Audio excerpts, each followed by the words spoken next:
외신들과 해외에서 바라보는 한국에 대한 핵심을 요약해드리는 BK 뉴스 브리핑, 오늘의 첫 소식입니다.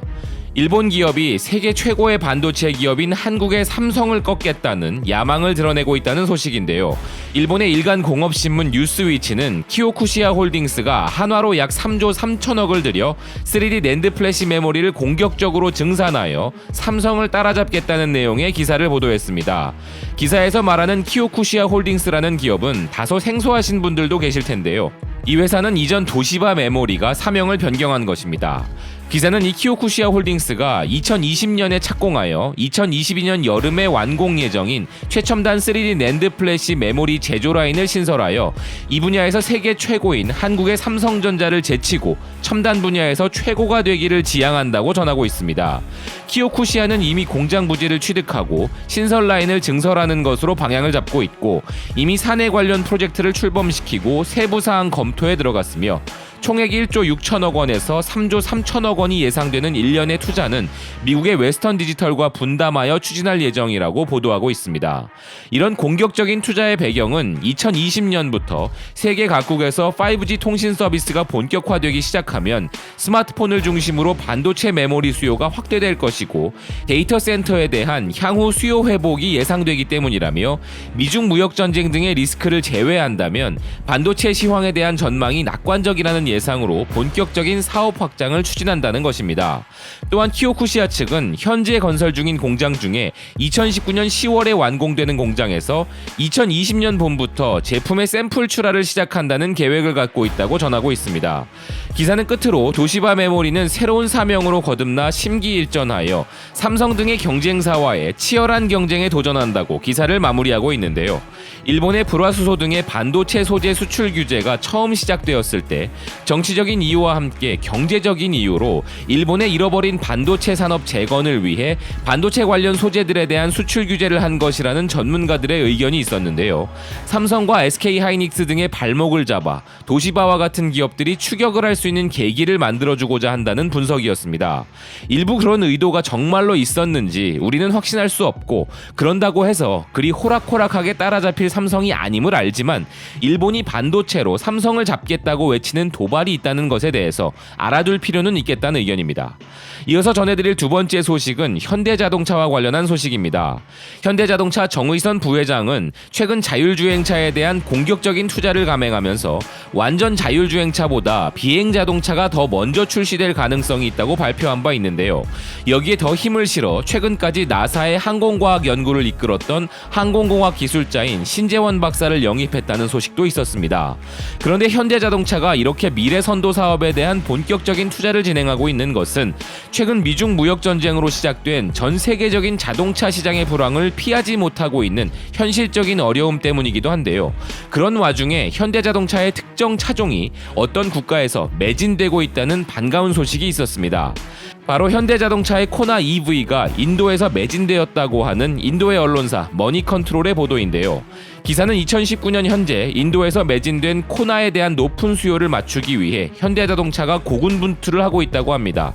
현대자동차가 인도에 코나 EV를 출시할 당시 500대를 목표로 설정했는데 인도의 SUV 구매자들로부터 엄청난 반응을 얻어 올해 판매량이 벌써 매진되는 바람에 현대자동차는 현재 한국의 모 회사에 주문을 넣어 배송을 늘리려 하고 있다고 합니다. 기사는 코나의 1회 완충 운전 범위인 452km는 현재 인도에서 판매되는 그 어떤 전기자동차보다 뛰어난 것이라고 설명하면서 코나는 현대자동차의 인도 첸나이 공장에서 생산되고 있기에 주요 부품인 배터리를 한국에서 수입하여 조립해야 하는데 코나는 심지어 한국에서도 수요가 높은 상황이라서 인도가 할당량을 많이 얻지 못하고 있다고 이야기하고 있습니다. 현재 인도에서 판매되는 다른 전기자동차는 마힌드라의 베리토와 타타모터스의 티고르이지만 이 차량들은 코나와 경쟁하지 않는 차량들이라고 전하고 있습니다. 코나 EV는 현재 인도에서 판매되는 차량 중 가장 비싼 차량이지만 코나에 대한 인도 소비자들의 관심은 흔들리지 않고 있으며 이에 대해 현대자동차는 11월부터 인도에 할당되는 물량을 개선할 수 있을 것이라고 전하고 있는 상황입니다. 코나 EV가 인도에서 경쟁력 있는 차종으로 인정받아 인기가 인기가 많다는 것은 정말 기쁜 소식인데요. 이는 현대자동차라는 브랜드에 대해 인도 소비자들이 가진 호감도 한몫했을 것이라 생각합니다. 관련 소식으로 인도의 더 타임즈 오브 인디아는 현대자동차가 인도 시장에서 3년 연속 고객 만족도 1위 브랜드로 선정된 소식을 전하고 있습니다. 시장 조사 업체 JD 파워가 발표한 2019년 인도 고객 서비스 조사에서 현대자동차가 1000점 만점에 903점을 받아 1위를 차지했다는 것인데요. 총 5개 분야에 대한 소비자 설문조사에서 최고의 만족도를 보였다고 전하고 있습니다. 현재 세계 자동차 산업계는 전반적인 불황으로 아주 험난한 상황을 맞이하고 있는데요. 중국을 대체할 수 있는 차세대 시장인 인도에서 좋은 브랜드 이미지와 제품 경쟁력을 쌓아가고 있는 현대자동차를 응원합니다. 다음 소식은 더욱더 갈등이 심해져 가고 있는 한일 분쟁 사태에 대해 전 외무성 관료이자 일본 정부 관광국 이사였던 일본의회 컨벤션 뷰로의 노보루 세이치 부회장이 4가지 해결 방안을 제안했다는 소식입니다. 필자는 일본 아사히의 월간지 론자에 한일 관계 회복을 위한 4가지 제언이라는 헤드라인과 함께 한국은 어디로 가고 있고 일본은 무엇을 해야 하는가 라는 부제로 기고를 했는데요.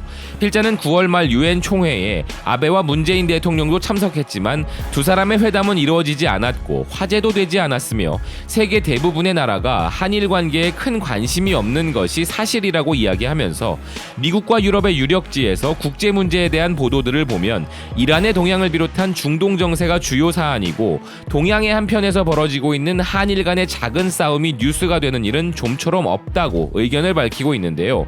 이런 한일 간의 분쟁 상태에 대해 미국과 중국이 일시적으로는 중재 자세를 나타냈지만 한일 양국 모두 외국에 의한 중재에 대해서는 소극적이며 이제 이 문제는 양국 스스로가 노력하는 방법밖에 없는데 이런 와중에 뉴욕에서 한일 외무장관 회담이 있었고 주요 쟁점에 대해서는 평행선을 그렸지만 미래지향적인 한일 관계를 목표로 외교 당국 간의 대화를 계속하기로 한 것은 크게 환영해야 한다고 주장합니다.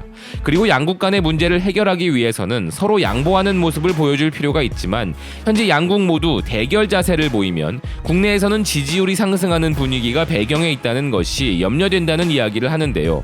그러나 현재 동아시아의 안보 환경을 감안한다면 이런 상황은 일본에 있어서 전혀 바람직하지 않은 상황이라면서 한미일 북중러의 균형에 대한 상호 억제가 작동하지 않을 수 있다며 우려를 나타내고 있습니다. 그런데 그 내용이라고 하는 것이 문재인 대통령의 궁극적인 목표는 남북 통일에 따른 민족 주체성의 회복이지만 북한이 평화적으로 비핵화를 실시할 가능성은 제로라 생각되기 때문에 결국 통일이 되면 핵 보유국으로서의 통일국가 실현이 가시화된다는 것입니다. 이렇게 되면 일본은 중국, 러시아, 남북 통일한국이라는 3개의 핵 보유국에 둘러싸여야 되는 것인데 이는 정말 끔찍한 악몽이며 이것은 무슨 일이 있어도 막아야 한다고 주장하고 있습니다. 필자는 이런 결과를 불러일으킨 것이 바로 7월 초 일본 정부에 의한 대한국 수출관리 강화 조치였는데 원래 이 문제는 2-3년 전에 수수한 형태로 이루어져야 했던 것이었고 이것을 강제징용 문제로 인해 한국의 신뢰가 줄어든 타이밍에서 사전 협의도 없이 한국의 체면을 무시한 형태로 한국을 수출 우대 국가 등급에서 강등한다는 내용을 신문에 슬쩍 흘리는 방법으로 실행했기 때문에 한국 측의 과잉 반응을 야기시켰다고 주장하고 있습니다. 게다가 이 조치의 공표에 맞추어 경제산업상이 SNS에서 한국의 대법원 판결을 근거로 신뢰가 결여되었다고 이야기해버린 것도 이것이 한국에게 보복 조치로 받아들여진 것에 대한 원인이 된 것이 분명하다는 자신의 견해를 밝혔습니다. 그 결과 3개월이 지난 현재 한일 간의 상호 불신의 증대, 관광객과 시민교류의 격감, 일본 제품 불매 운동이 만연하게 되는 등 피해가 간과할 수 없는 수준인데 일본 정부 관계자들은 아무런 고통도 느껴지지 않는다는 식의 거짓말을 하는 경향이 있다면서 현재 일본 정부는 오늘날의 한일 관계 악화는 한국이 만들어냈으니 우선 한국 측이 그 원인을 시정해야 한다는 관점으로 사태를 관망하면서 스스로는 아무런 조치를 취하지 않으려 하는 것으로 보이는데 만일 한일 관계의 악화가 단순한 양국 관계의 문제로 끝났다면 그 접근 방식이 잘못이라고 할 수 없을지도 모르지만 동아시아의 안전보장 구도 자체가 변화된 현재의 상황에 이것이 일본의 국익에 중대한 영향을 미친다면 그 접근 방식은 매우 위험한 요소를 내포하게 된다면서 일본 정부가 즉각적으로 조치해야 할 4가지를 설명합니다. 첫째로 수출 관리를 소관하는 정부 당국은 한국 당국에 수출 관리 강화 철회에 필요한 한국 측의 대응을 촉구하여 만족스러운 결과가 얻어지면 7월에 결정한 수출 관리상의 조치를 철회하고, 둘째로 강제징용 문제는 이와는 완전히 분리하여 취급하되 한국 측도 일본과 같이 개인 보상에 대해 1965년 청구권 협정에 반하지 않는 해결 방법을 제안하게 하여 이를 기반으로 협의를 실시해야 하고, 일본 측은 청구권 협정과 상충하지 않는 범위에서 개인적인 기부 등의 협력의 길을 찾아야 하며, 한국 측이 일본 기업을 대상으로 압류한 재산에 대해 현금화를 동결시켜야 한다고 주장합니다. 셋째로 한일 상호 신뢰 회복을 기초로 1998년 김대중 오부치 한일 공동선언의 역사 인식을 높은 수준에서 다시 확인해야 하며, 넷째로 그러기 위해서라도 조기에 한일 정상회담의 실현을 도모하자는 제안을 하며 기고문을 마무리하고 있습니다. 한일 분쟁을 해결하자는 것을 누가 반대하겠습니까마는, 이 제안이 이루어지려면 일본이 먼저 수출 규제를 철회하고 한국을 수출 우대 국가로 다시 돌려놓고 1998년의 공동선언을 재확인하고 한일 정상회담을 가지는 것이 다 이루어져야 하는데, 아베는 현재 상황을 만족스럽게 생각하면서 본격적인 극우 일본의 서막으로 한일 분쟁을 이용하고 있는 것이 현실이기에 앞으로의 사태는 오히려 지금보다도 더 심각해질 가능성이 높다고 보는 것이 맞다는 견해입니다. 지금까지 다양한 외신들의 소식을 전해드린 BK 뉴스 브리핑이었습니다. 시청해주셔서 감사드립니다.